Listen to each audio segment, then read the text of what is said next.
Welcome back to Another Thing. I'm Larry Menti. We want to continue our conversation now on how malls are competing with online retail, whereas John Holub is the president of the New Jersey Retail Merchants Association. This is fascinating to me because malls have become something that they weren't when I was a kid. We did the first segment at the Freehold Raceway Mall, and they admitted they have to make the malls more of an experience to compete with online retailers.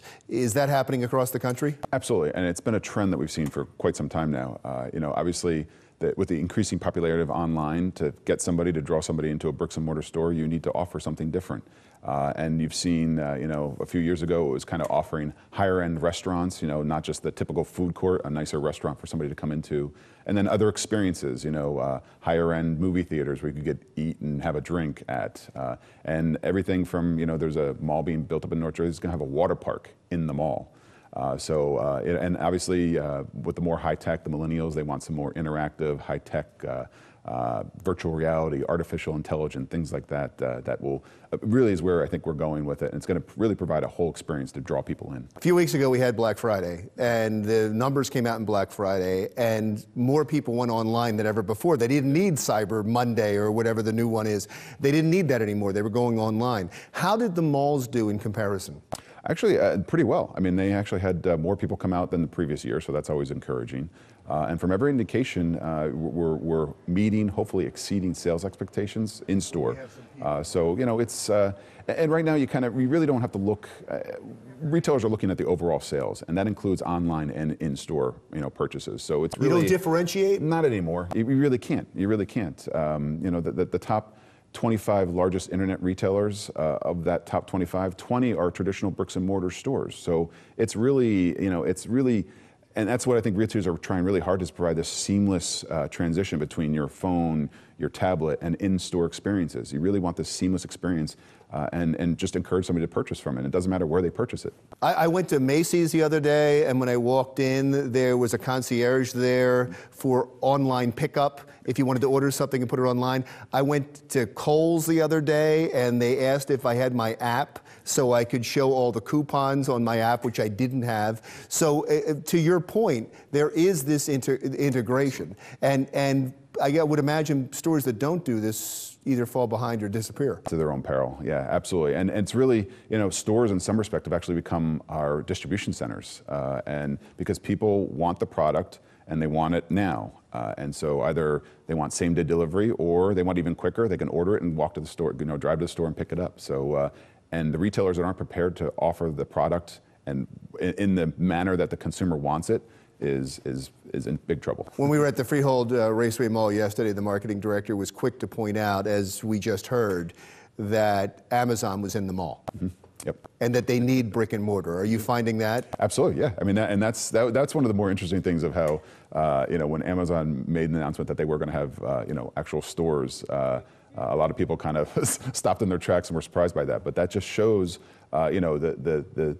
the rumors that of the demise of bricks and mortars, it's just not going to happen. Well, there was a demise, though. It did seem like they were in trouble. Yeah, but that's always happened. I mean, you've had retailers come and go. I mean, there's a whole host of retailers that, as I was a child and when you were a child, no longer exist. That's just kind of the natural evolution of retailers. Some retailers are more popular at one point and then they lose popularity and they unfortunately fade away. So that's something that always has happened. But the whole mall experience was in peril. There was empty malls there for a while. And there still are. Unfortunately, there still are some. But and you don't see them being built anymore. No, that's one thing.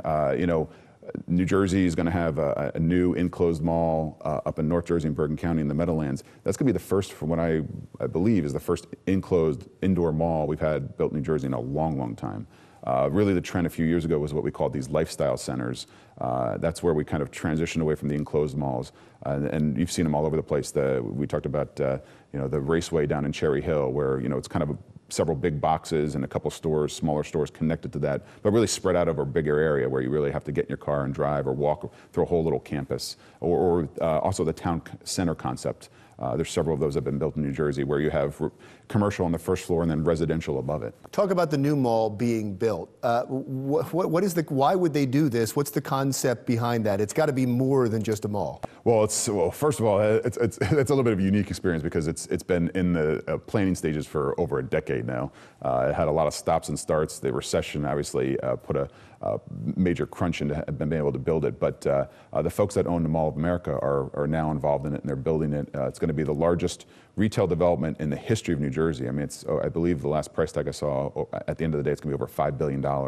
It's going to have a water park in it. It's going to have a ski slope in it. It's going to have some high-end restaurants, a lot of high-end stores. I mean, it's not just a mall. It's going to be, as we kind of start off the segment, it's going to be a true experience for people to go. I would imagine everybody's going to be watching this. To see if this is successful. Absolutely. Because this is the first jump into making the experience bigger than just a few virtual reality moments. Well, it should be the most advanced. I mean, obviously it'll be the newest. A lot of malls across the state have renovated and have tried to do things and create experiences, but this is the first one that will have that. Will be, I think, be on the cutting edge. It was funny when we were talking before we started the interview, and you were all excited about what's coming. Like you have to see where this is all going. So fill us in. Where is this going? It is. I mean, it's amazing. I mean, I can't even imagine what it's going to be just in the next couple of years. But the big thing where retailers going right now, what I really keep hearing from folks is artificial intelligence and virtual reality. And it's going to be the whole experience where you'll be able to be online, you'll be on your Facebook page, and you'll be able to order something as easy as it is to send a message to one of your friends. I mean, that's where we're going. You'll be able to, the artificial intelligence, there's a thing called chatbots. That's kind of a big, there's a lot of buzz about it right now where there's some artificial intelligence involved, but there's also real people too, where you'll be able to converse and they'll be able to tell you what you want, basically, and it will ease in those kind of transactions where it'll be, just simple. It'll be a seamless process to order something. So it's trying to give you the mall experience online. Absolutely, absolutely. Even down to the payments. They're eventually going to have what I believe is one-click processing for payments. You're never going to have to enter your name and address and your credit card number in again. I mean, that's where we're going. It's going to be overly simplified and real seamless transition between your phone and in-store experience. Do you see a time when malls disappear?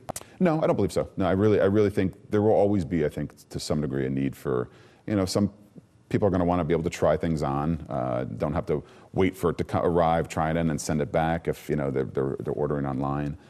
There's just some products, some of the larger products that people want to go touch and feel, and I think there will always be, at least in our lifetimes anyway, when we get to the Jetson stage, when they'll be able to, print it at your house, with 3D printers and things like that, any kind of product you want. But I think that's way, way far in the future. One of the things for the foreseeable future that they're going to exist. But they're going to be different, right? I mean, yeah, absolutely. And absolutely. We've heard here in Monmouth County, they're talking about putting some residential units into a mall, or I guess above a mall. Absolutely. Will we be seeing that? Is that just the first of we've many? already seen that. I mean, I actually live in a town center development where there's commercial on the first floor, we have restaurants and stores, and there's lofts built above it. And then there's a broader community that surrounds that as well with townhomes and single-family homes. I think you're going to see a lot more of that. So using a mall, using the shops, using the experience, and then building a community around it so you can actually bring the customers to you, you have your where they'll be there. It's nothing better than having your customers live on top of you than... That's perfect. Thank you so much. Great. It's always fascinating. Thank you. Have a Appreciate great holiday. John Holub is the president of the New Jersey Retail Merchants Association. When we come back, Dawn and some tips about holiday fire safety. This is the time of year when the most fire happens, and it can be prevented. We'll be right back.